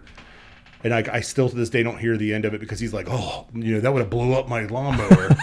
And I'm like, this is the same guy that said people are getting stabbed and shot, and you're Yeah, like freaking out about a lighter? Yeah, like you watched 75 people get stabbed back in your heyday just having some Jack Daniels, and you're absolutely. worried about your lawnmower. A lawnmower, yeah. So, and now he's like selling all his Jack Daniels signs because he just doesn't drink, and he's going to Texaco and Coca-Cola this like phase. So, but Classic old man signs. yeah, I hope I never get to be that way. I'm not going to be like, oh, when I was your age, we used to drink Maker's Yeah. Mark Now by I the drink gallon. Coca-Cola with the polar bears on it. People used to sell those bottles for $1,000. That's so crazy. Now, do you have a crown jewel of your bar now, or a favorite bottle that isn't really a daily sipper, but So that's a good question. So I have a really bad problem with like if I like it, I drink it. join the club? But So I mean, I've had I know guys that have like tons of BTEC, and they'll sip it for special occasions or whatever the case may be. So I'm not too like off the top of my head. I have a bicentennial bottle from Jack Daniels, which was a similar mash bill to what they had done when they were first created. And it's lower proof, but it definitely doesn't taste like it. I have, the stuff that I find special may not be the same as other people. Like some guys are going to be like, I want to see the Eagle Rare 17 or like, the Master's Keat from like Wild Turkey or whatever. Ohio did a second riff of New Riff, barrel 3199. It's about like 4 or 5 years ago. I bought two. I'm glad I did. It's the best New Riff I've ever had, and I keep it put back. There is a couple barrel picks of Russells that I have that I've got a couple of, and I try to nurse those. And I do it's weird because you get it out and you're like, this is really good, like try it. And people are like, just initially like, oh, it's a barrel pick, and they'll like pour it and they'll be like, oh, this is fantastic. But if you really taste it, it's like, it is something special. But I'm trying to think like what else do I have? I have some like Japanese like 12-year Wild Turkey stuff. That when I first got it was for a special occasion. But because I believe in sharing, I've busted it out so many times that like, there's not much left. But really, there's not. I always tell people when they come over, I'm like, so we don't have a bar. We're in the process of redoing our basement to include a bar. So we have like 3 sets of shelves with whiskey and cocktails. Let me finish that because I cut myself off. That sounded weird. Whiskey and cock. Whiskey and cock. But it's got spirits and stuff on it. So when people come over, if they're in the house, I always say, you can have whatever you want. If it's unopened, just ask. I'm not going to ever tell somebody not to open something up. Sorry, I pulled away from the mic. But so to answer your question, there's a couple, but it's nothing, outside of the older Jack stuff that I have, there's nothing that like, I would not share. So, and I know that's a little strange. A good example is Stag 20, I think was because they bypassed 2021 because they said it wasn't good enough, or 2022, one of those years. yeah, that's one of the two. So 2019, the proof was a little low. 2020, I think it was like 130.4. I got a bottle. So like BTEC stuff, I don't mind paying a little bit more because you can't find it. Ohio's raffle system sucks. Like, so I did pick it up. It was like, now it's phenomenal. It was like $500, but now like you wouldn't find it for less like than $1,000. Best stag I ever had. Best stag senior or whatever it's called now. The little stag junior bottles. Those are great too, but I don't chase those around. But that stag was really good. I got that out at the end of the Bengals 20 Super Bowl season, and they were rolling. And every time we had people over to watch it, I stayed with tradition and I would bust it open. Well, during the last playoff game in the Super Bowl, we got pretty deep into it, and I still feel. As a Browns fan, do you feel like you ever jinx your team? Like it's something that you did different, or like as a Cowboys fan, do you ever feel like you changed something about what you're doing? Or Me as a Buckeye fan, especially, I've got Scarlet underwear I'll wear on game day, and if I don't and we lose, I'm blaming myself for sure. It's that baseball superstition, kind of what it feels like. Oh yeah, that's exactly what this is. So I got the stag out. I mean, the game was close. We get to the end of the game, and I'm like, I pour it into a Glencairn, and I'm like, this is we were in my garage, had a big projector up, everybody's eating. I'm like, this is my celebratory pour. I really felt this was our game. Like, I didn't want to say it, but in my mind, I think I said it nonchalantly by pouring the glass. I put it in there. It's a little heavy pour. I'm like, this is my celebratory pour. No joke. As soon as it happens, Burrow rolls out, gets the sack, right? Or I'm sorry, gets the sack, incomplete pass. When Jamar had busted Jalen Ramsey, he was down the sideline, like just a half second more. I'm like, oh, it's no big deal. And then, the Rams get it back. They get that petty, pass interference call in the end zone. And I remember, like, that's when I knew it was over. Like, as a Bengals fan, you just know. But you still think, like, even with 2 seconds, like, there's a chance. They're going to onside kick it. We're going to return it for a touchdown. We're going to punt it. They're going to drop it. We're going to field it and then kick a field goal, and then it's over and we win. That game was obviously the Super Bowl was much closer than that. 0.5 seconds. Oh, it happens, man. I've done it on Madden. Hey. Browns Jets. You want to talk about 36 points in 15 seconds. Elite Joe Flacco. Yeah. Leading the comeback. So this was last year, right? Yeah, like what, week 2, week 3? Yeah, and like the next year in fantasy, like everybody was like, oh, Joe's back. And then he's like, lays an egg. Everybody's calling for Mike White again already. Or is this after he hurt his shoulder? No, so this was, last year. So Joe was the starting quarterback for 3 weeks. Then they went to Zach Wilson, and then they went to Mike White. And for some reason, didn't stick. I mean, Joe Flacco actually played pretty good. And they went with Zach Wilson because he became healthy. And then they were like, as a Bengals fan, we know Mike White. They were like, Zach Wilson kind of is a douchebag, so we're going to have to go with Mike White. So not trying to get off, but do you think that Zach Wilson is, well, obviously not now, right? Oh, like, was he the future? Were they really counting on him to be the future the quarterback? I think they had invested in him to be that you kind of got to stick with it for a little bit, just so you don't bail too early. Yeah, I think his attitude, they were kind of probably expecting it to change because he didn't have a terrible rookie year. It wasn't, Lamar Jackson's rookie year. He reminded me like he was a little bit better than like Mitchell Trubisky. Yeah, that's exactly. Yeah. And you can, but the ceiling was much higher for him. Yeah, you can develop that. But then his attitude was bad, and he wasn't the leader that your quarterback's supposed to be. His press conferences were hilariously bad. He would just be like, well, I mean, I did everything I did. I did it right. So you guys suck. He always reminds me of like an older Anakin Skywalker from like episode 1. I know it sounds really bad and it might show my age, but when I picture like Anakin in episode 1 and I see Zach's face, I'm always like, this guy, dude. Like, either you wield a lightsaber or play football, and he didn't seem like he could do either one. Well, yeah, whatever. But I forgot how he went down that rabbit hole. But no. So I got the stag out, and unfortunately, because it was always poured, I'm always a big fan. So we had one of our admins at the time. She was pregnant because we do also try to. Oh, that's something else with our group. We try to make a point. I know it sounds very like chauvinistic, but to make a point to involve females or women, because women seem to get overlooked in the cigar community and whiskey community. For sure. So we do a women's pick as well every year. A group of women go out, do their thing, they bring it back. It's been great every time. But we had one of our who I'm friends with, or who I've become friends with. She came, so I had that pour, and then we lost. And I'm like, here, when you have your kid, just take this. And the bottle was gone. Excuse me. So like that's what ends up happening is that I end up drinking stuff that I like. Going back to your original question, is there something that I have like so? It gets drank too quick.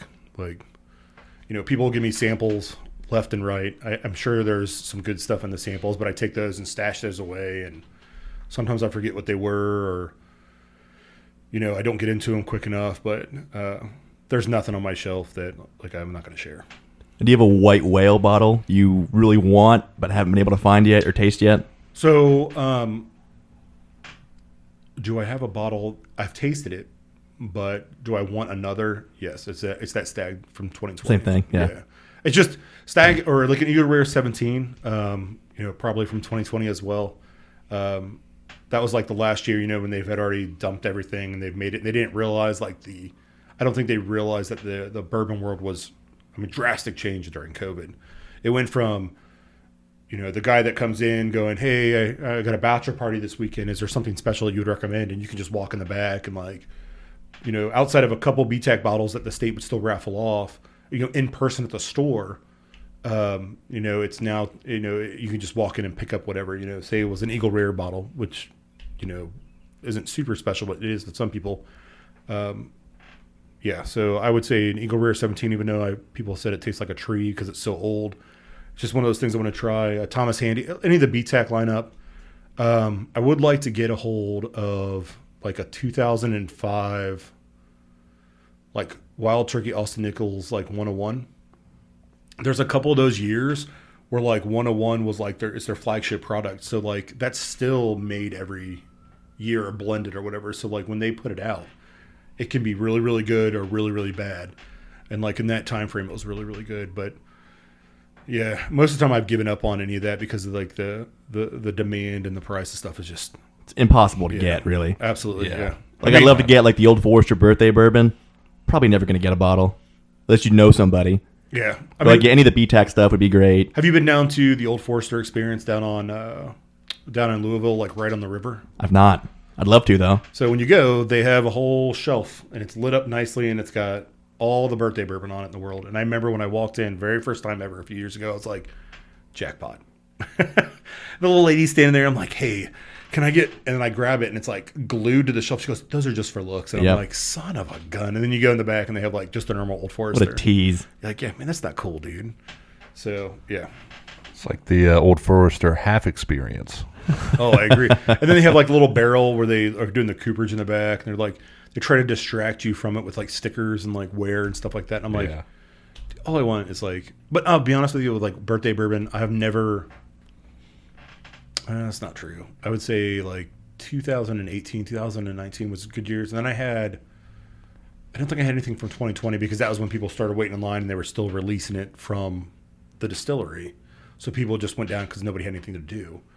But like 2021, I think the proof dropped. And then I think 2022, when Bourbon's Kitchen got it in, we had a taste of it.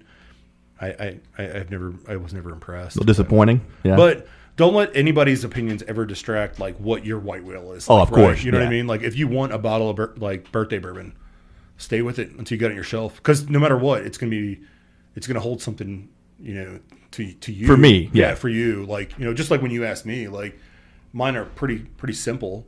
And if somebody were to ask me for it, like I'd totally share it and I'd talk their ear off about what the why it's important to me. The same thing as it should be for you, or it should be for you. So. And then my last bourbon question is, for the listeners out there that really don't know the whole process of the ins and outs, can you talk about the pros and cons of being in a state-controlled state? Because I know there's How much time do we have? Oh, we got all day, brother. Oh, God. So the pros and cons of being in the state is like, as much as I hate it, we are kind of blessed with the ability that the state takes control of whatever whiskey comes into Ohio, and they dictate where that goes. Based off of whether, I don't know if it's like demand or numbers or whatever the case may be. But, that guarantees that hard to find stuff is going to be available somehow. And it's going to be available at retail value, like what the MSRP is. And I recently heard this argument, it was in our group, where somebody had said, well, it's a falsely deflated price that distilleries put on the bottle to make it seem like it's less valuable than what it actually is. Valuable is the key here because, like, people that are demanding it put a higher value on it. But being in the state of Ohio, it allows you to like know that if you find a bottle of Eagle Rare, you're going to find it for $35, $39, something like that. And that's all it's going to cost you. But if you go to a non-controlled state where they dictate the cost, I always said, like I said earlier, it's the wild, wild west, right? So if you go to like Kentucky, where as soon as it goes from, it's not a three-tier, or it's a three-tier system to where it's like distillery, distributor, and then the retail store. Once it's in their possession, they can charge what they want to charge. So that means like places that are like close to the border of Ohio are always running those like point programs. And I get it why they are, because like they're going to get tons of people and it's better to do it, but they can charge what they want to charge. So like for example, there's a little liquor store down in Wolfe County that I used to go to all the time. It was called One Stop Liquor. It's not to be confused with the other one that's I think it's like outside of Lexington. But they're just a little mom. They're drunk every time you go in. I mean, it smells like cigarettes. Like It's the kind of place you want to go to. oh, it's awesome. You know, like when you pull the beer out of the cooler, like when we go down there, like it's a cooler, but you pull it, it's like lukewarm because they just don't maintain it, or the filters are clogged with like whatever. But for years, that's where I used to go down, and it was actually a distant family member that ran it. So like I would always go down and I always get 2 bottles of E.H. Taylor small batch.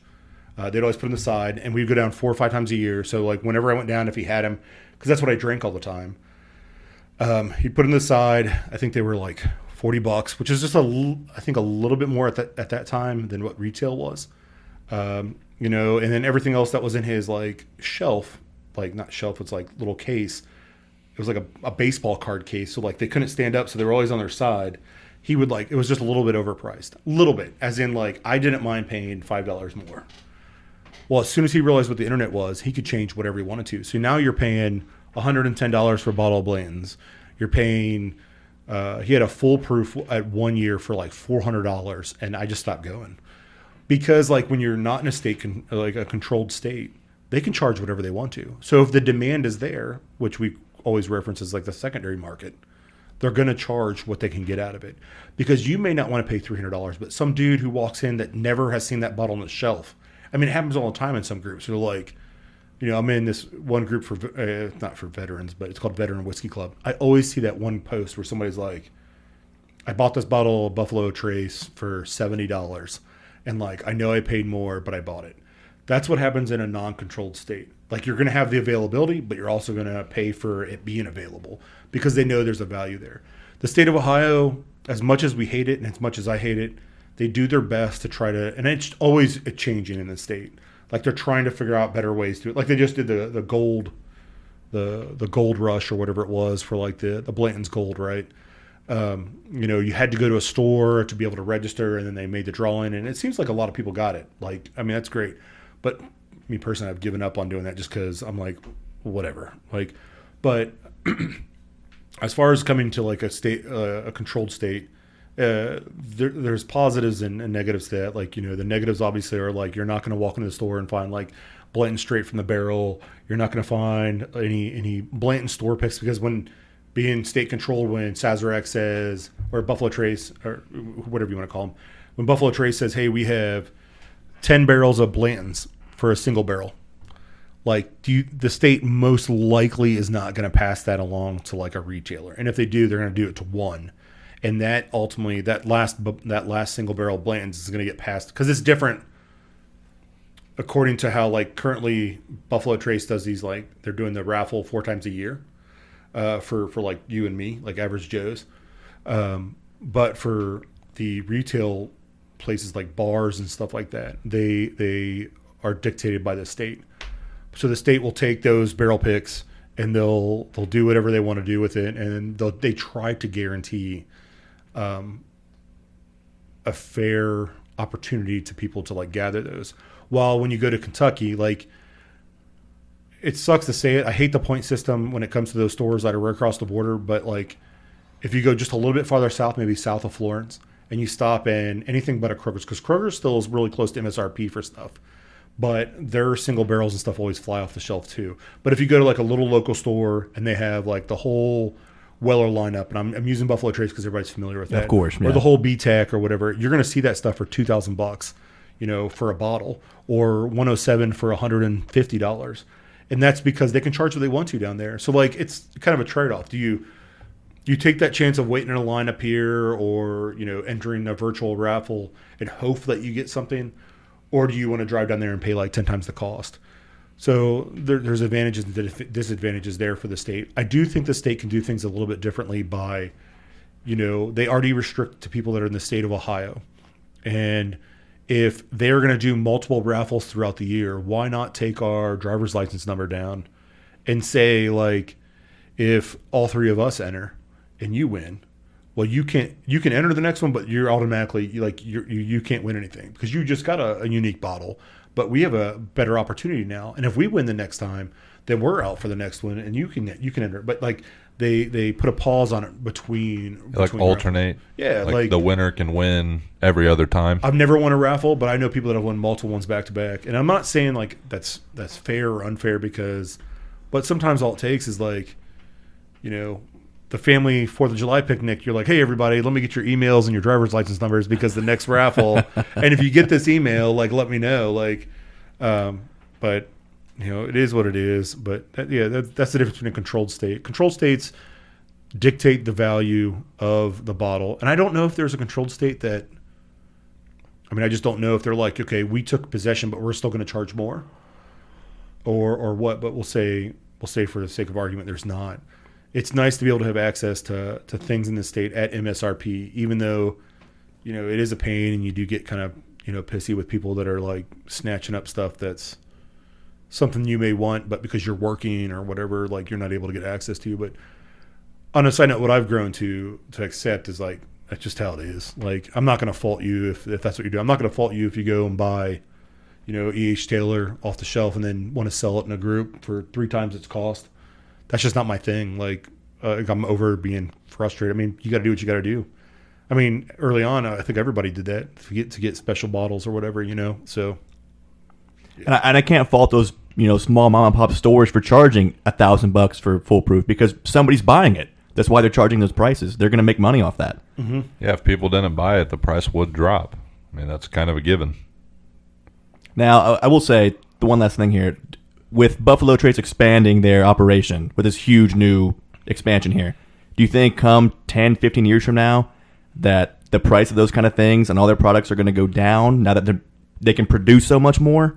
Do we have hope for that there at least? Yeah, so whiskey, you got to remember whiskey's like unique, right? Like, so if everybody wants to get a Toyota Tundra, or they want to get we'll just stay with Toyota Tundra. So like if everybody wants to get a Toyota Tundra in, it's with the best-selling truck of 2023, and say they're expecting it to be the best-selling truck of 2024, they're easily able to increase that production, right? Like excluding maybe some inconsistencies with the supply chain, but we'll just say hypothetically they make 10,000 this year, and next year they're like, oh, we're going to sell twice as many, so they can just make it. Like that's what happens, right? Well, with whiskey, you can't be like, okay, well, Buffalo Trace, sold 2 million units, like, and then next year we're expecting to sell 5 million because everybody wants it. You have to age that, right? Exactly, yeah. So it's kind of like a crapshoot. I think that at some point, I don't think you'll see it in the next 5 years because people understand whiskey too well. But maybe in the next decade, you'll see that demand plateau. I don't think it'll ever drop. And then all this product that they're putting in to age with the expectation that, this boom's always going to continue. There might be like an overage and you should see stuff available. I don't know if that means that you're going to see you're ever going to see BTAC on the shelf, or if you're ever going to see some of the harder to find stuff on the shelf. But I think you'll start seeing stuff that, people are chasing around right now. And like I always say, I'm referencing Buffalo Trace stuff, but you'll see, 107 consistently stocked on the shelf. You'll see the Special Reserve, the Buffalo Trace, the Eagle Rare, all that stuff that's in that range of why is it gone? You should see it back at some point. But then again, you also have to question distilleries when they say that. Oh yeah, we're growing our distillery and we're increasing production. I'll believe it when I see it. You know what I mean? I don't think there's ever a guarantee that the product will be there when the time comes down the road. Because who knows? Who knows how many more whiskey drinkers there may be or whatever. But potentially you have to wait and see, man. Whiskey's just it's a crapshoot, dude. You know what I mean? It's holding out hope. All I want is I want to be able to pick up the Russell's 10 consistently, or when the state does a barrel pick or whatever, or even just general barrel picks. I just want to be able to pick them up off the shelf and not have to enter a raffle for them. So it'd be nice to see stuff straight from the barrel back on the shelf, and make that feel like a special bottle for a special occasion that you can just go in and buy. But who knows? They also make a lot of that product that they're increasing that production for is not just for demand in the United States. Oh yeah, it's overseas, for demand Japan, and overseas. Yeah. Japan has circled back around to being where what they used to view as like a dumb American spirit. Now those younger generations are looking at it like just, and by no means do I mean this in like any insulting way to like younger generations, but it even happens here to being like a more refined product. Yeah. It's like Champion clothes. Yeah, what the hell happened there, right? Yeah. Do you think people are eventually going to buy like Spalding pumps? Because that's what I had. Yeah, when I was a kid. exactly. Yeah. Yeah, like Champion clothes are a perfect example. I mean, I was a kid that was like Kmart special, and now that stuff's selling for, like that's all my kids want, So, but yeah, so I mean, it's just to kind of wait and see, maybe the economy obviously has a lot to do with it too. Oh yeah. So when we hit eventually down the road, I mean, we're going to enter a more serious, not a recession. It's got to happen sometime. It happens. It's just that's how the economy works. I think at that point, you may see more stuff on the shelf too, not because of the availability of the product from the distillery, but because of just people not chasing stuff as often, In the meantime, keep trying more local distilleries and local whiskeys. Yeah. That can hopefully kind of take the places of some of the things that you can't find. Yep, I agree. Like, there's some great stuff here in Ohio Yeah. that we've I already agree. talked about. We've had like the Cleveland Underground, the Dayton Barrel Works. They make some good product there. Yeah, so like Dayton Barrel Works sources so Bill makes a lot of his, like they make a lot of their own distillate, and then they also do a lot of sorry, that's my wife. I'm sure she's like, "Are you alive?" I was like, I didn't send a location, did I? No, so yeah, so like Dayton Barrel Works is a good example. They're like batch 1 was sourced, which was a few years ago now. But Bill does a good job on making sure the product that they put out is good. Spirits of French Lick, which is a small distillery out in Indiana, which we just did a couple barrel picks from. They've put out a lot of good products. Alan is adamant about whatever goes in their bottle is not sourced, so it is actually locally distilled out of Indiana. It's just outside of Little Nashville. Bella Dayton just released their first, it's like 4-year bourbon, I think, which is pretty unique. They've always had the Dietrich Rye, which has won a couple of awards.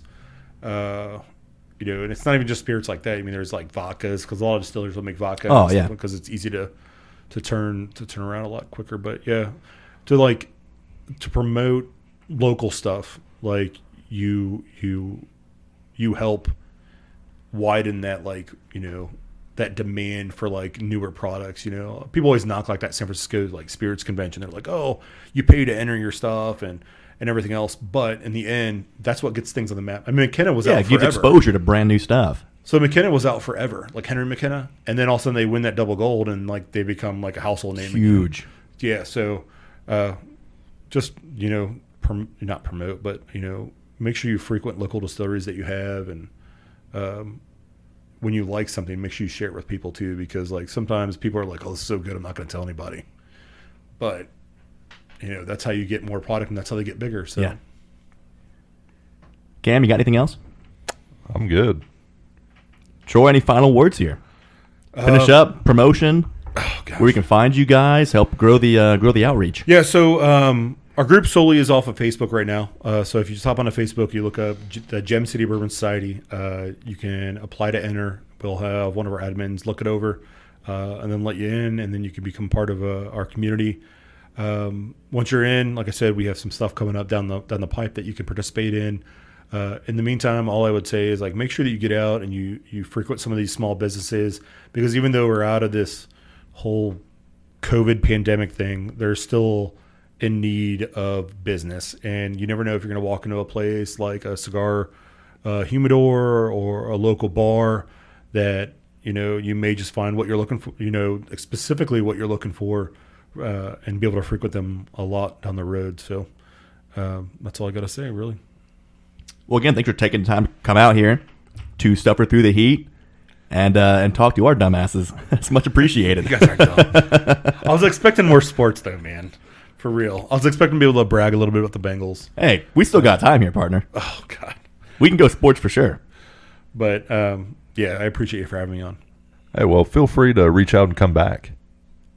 Maybe be not on a special interview episode, but just a regular one. Oh, Yeah. jeez, man. First ever. Maybe we'll come to you. Yeah, if you want to. Yeah, that's more like it. We do have portable equipment. I know. Brian mentioned at B&G's once they finish up their new renovated space, they want to have like hosting some podcasts. When do you think they're going to finish that up? He didn't really give a time frame. Hopefully, it's relatively soon, but I hope so. we'll keep in Probably touch. in the next year. Hopefully by the end of this calendar year, ideally. Yeah, so I think like the goal is like, I mean, I'm not speaking for them at all, but I think like by the end of this calendar year, they want to have it to a point to where they can start at least talking about it opening up. Yeah. Oh yeah. And I know that's going to be a huge change because like, I mean, you know, that the large room gets a little crowded sometimes. Oh, It yeah. can. Yeah. So, but yeah. We'll definitely be back in touch and keep things going here in the Well, future. thanks. Yeah, I appreciate it. For Thanks sure. for having me on. You know. Thanks out of here, Cam. Well, you know what we say, everybody. Sports and Stogies To the moon!